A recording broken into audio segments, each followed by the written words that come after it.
right, 2017 Lexus RX350. We're going to do a demonstration on the ZZ2 CarPlay Android Auto interface that ties into the factory Lexus system. So we have our factory screen that everybody's familiar with.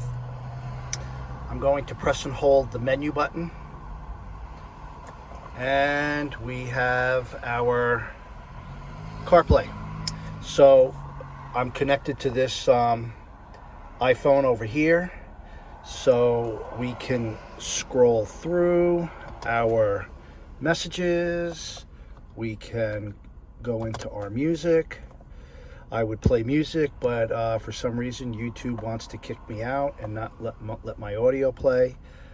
I can go down to my main menu and select whatever I want to come through, all my different apps.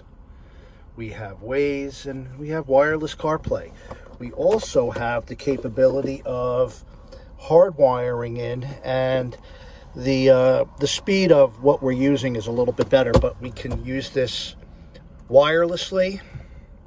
CarPlay 2017 Lexus RX350, very stable, works well. Call Sound Concept with any questions, and we can go through this with you. Thank you.